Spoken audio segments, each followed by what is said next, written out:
Hey guys, welcome back to the channel, and today we're going to be reacting to why Russia's energy revenues will probably fall in 2025.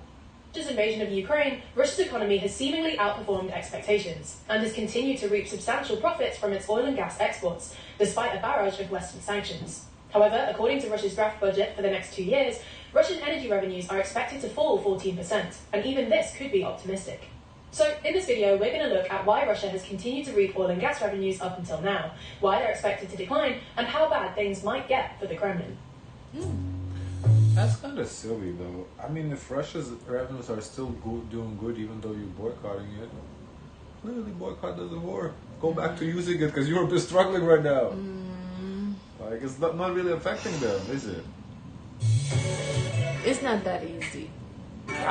I get it. It's the principle of it. I understand that, but I mean, I would hope the fucking boycott would do something.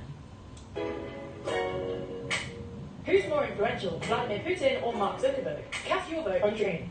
Of course, ranking by clicking the link in the description. So, the first thing to make clear is that, contrary to what you might expect, Russia's energy revenues have held up remarkably well since Putin's invasion of Ukraine. Of course, Europe was Russia's main customer for oil and gas exports before the invasion. Back then, Europe accounted for about 75% of Russia's gas exports, and Russian pipelines accounted for over 40% of Europe's gas imports, with some countries, like Austria and Latvia, relying on Russia for over 80% of their gas. While the EU took steps to reduce its reliance on Russian energy imports after the invasion, including a ban on seaborne crude oil imports and a $60 per barrel price cap, these measures were only somewhat successful. While the EU successfully reduced its imports of Russian pipeline gas by about 80%, the Kremlin continued to generate significant revenue from energy exports. In fact, according to the Oxford Institute for Energy Studies, Russia's energy revenues actually increased in 2022. And while they fell slightly in 2023, who they're selling is they found new client, new country to come up. they were still basically at the same level as 2021.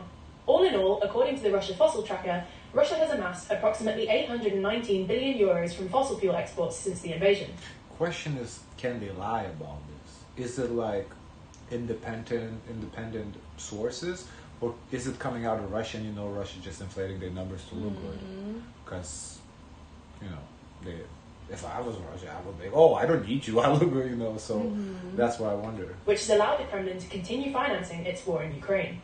So why have these Western measures apparently done so little in hindering Russia's energy revenues? Why?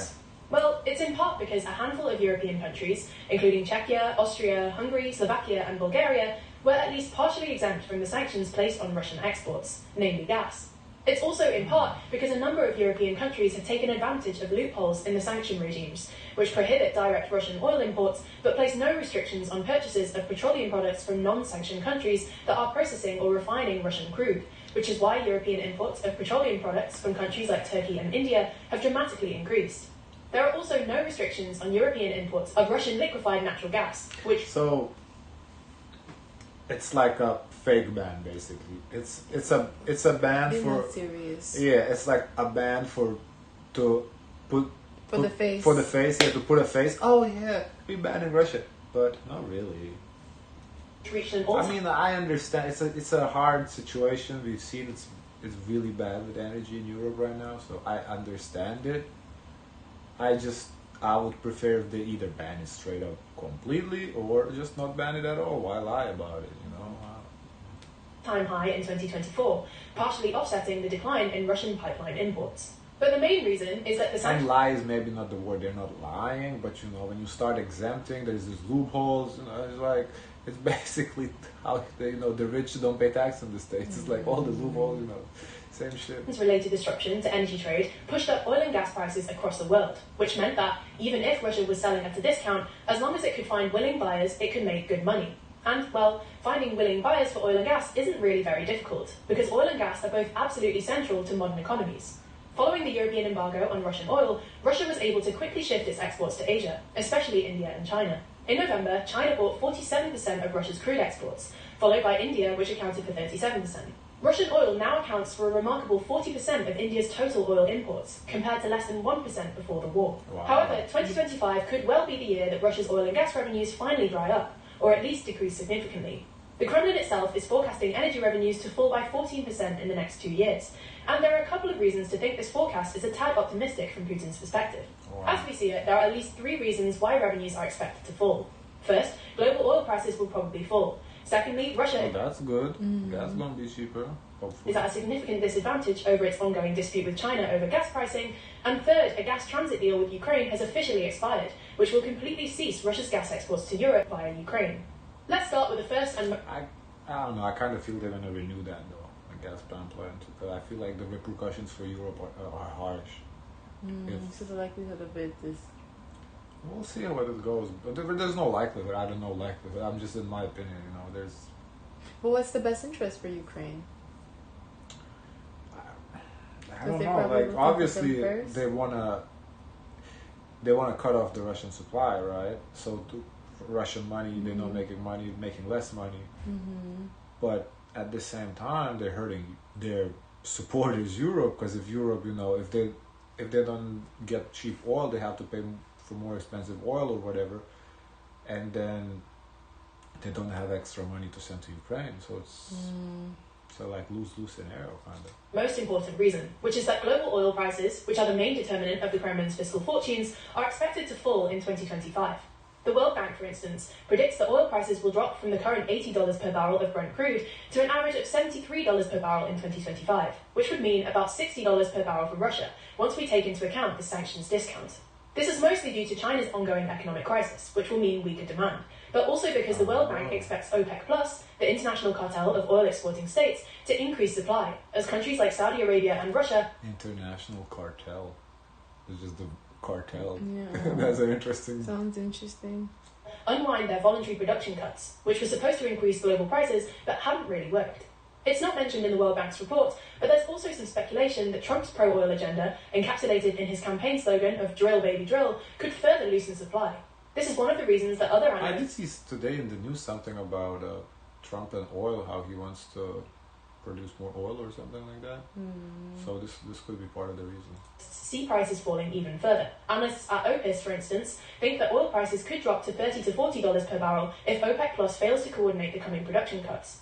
Such a drop would push Russia's budget deficit, which stands at around 0.5% of GDP, to around 3% of GDP, which would be difficult to maintain given the lack of available credit. Anyway, the second reason is China. In short, while China has stepped up as Russia's main energy importer, they're stuck in an ongoing dispute over gas pricing. For context, when Europe stopped importing Russian pipeline gas, there was a hope in Moscow that Russia would be able to redirect some of these exports to China via a new pipeline called the Power of Siberia 2.